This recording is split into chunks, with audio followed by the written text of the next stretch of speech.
جن کو اولاد نہیں ہوتی وہ یہ ذکر کر کے دیکھیں، تجربہ شدہ چیز ہے۔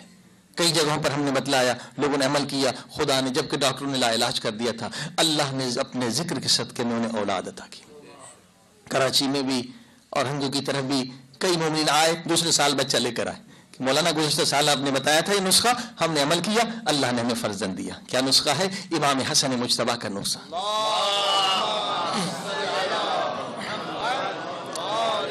ایک شخص آیا، کہا مولا دعا کریں مجھے بچہ نہیں ہوتا۔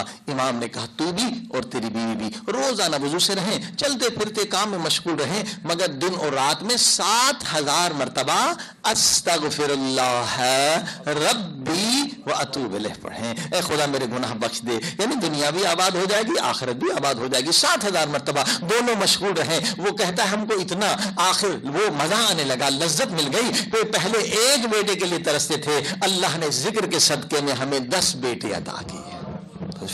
مگر دونوں جو ہے 7000 مرتبہ استغفر اللہ ربی واتوب الیہ۔ چلتے پھرتے کوئی نہیں کہ نماز کی طرح آپ نے وقت نکالنا ہے، آپ کام پہ جا رہے ہیں، روٹی عورت پکا رہی ہے، ذکر خدا کرتے ہوئے اگر خاتون ذکر کرے اور روٹی پکائے تو اس روٹی کھانے والے کو بھی خدا کچھ نہ کچھ عطا فرماتا۔ امام حسن مجتبیٰ علیہ السلام نے بتلایا، یعنی ڈاکٹر کہتے بھائی میڈیکلی اعتبار سے اس کو اولاد نہیں ہو سکتی، وہ جراثیم ہی نہیں ہے بچہ پیدا کرنے کے لیے، مگر خود ہم نے تجربہ کیا، لوگوں نے تجربہ کیا، ابھی تجربہ کر لیں۔ یہ نسخہ قرآنی ہے، قرآن مجید میں ہے کہ مثلا استغفار کے کتنے فوائد ہیں۔ ایک مریض آتا ہے، امام کہتے ہیں بھائی استغفر اللہ ربی واتوب الیہ پڑھو۔ دوسرا آتا ہے مولا میرے کھیتی میں اچھا فصل نہیں ہو رہا، استغفار کرو۔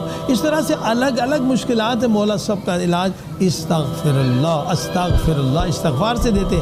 تو سوال نے کہا مولا الگ الگ لوگوں کے مسئلے تھے، مولا نے قرآن کی آیتیں پڑھنا شروع کی کہ اللہ نے اس آیت میں یہ بتلایا، اس آیت میں یہ کہ استغفار بہترین نسخہ ہے۔ وہ نسخہ کیا ہے؟ جسے بھی اولاد نہیں ہوتی، آپ 1 سال کا عمل ہے، 7000 مرتبہ مرد، 7000 مرتبہ عورت، یعنی بیوی شوہر دونوں 7 یعنی 14000 مرتبہ مل کے ہوں گے۔ چلتے پھرتے وضو کے ساتھ کہ صرف کہیں استغفر اللہ ربی واتوب الیہ، 1 سال میں اللہ پاک ایک ناممکن کو ممکن کر دیتا ہے۔ عزیزان گرامی، ایسے ہزارہا معجزات ہیں، سورہ یاسین میں ایسے معجزات ہیں، کوئی مریض سے شفا نہیں مل رہی ہے یا آنکھوں میں، یہ خود ہم نے معجزہ دیکھا ہے کہ ہمارے ہاں ایک مولانا کی والدہ تھی، ہم بھی امی امی کہتے تھے، کم میں رہی، 90 سال کی عمر تھی، 90 سال کی عمر میں وہ سوئی میں بغیر چشمہ استعمال نہیں کرتی، بغیر چشمے کے سوئی میں دھاگا ڈالتی تھی۔ ہم نے کہا ماں آپ کے پاس کیا جادو ہے، کیا نسخہ ہے؟ کہا بیٹا میرے جو شوہر تھے وہ بھی عالم تھے، اس نے مجھے اہل بیت کا ایک نسخہ بتلا دیا کہ ہر نماز کے بعد آیت الکرسی پڑھو، مگر اس طرح سے کہ دونوں یہ آنکھوں پر یہ دونوں انگلیاں اس طرح رکھ کے پڑھو تاکہ فوکس یہاں رہے۔ الحمدللہ آج تک میری نظر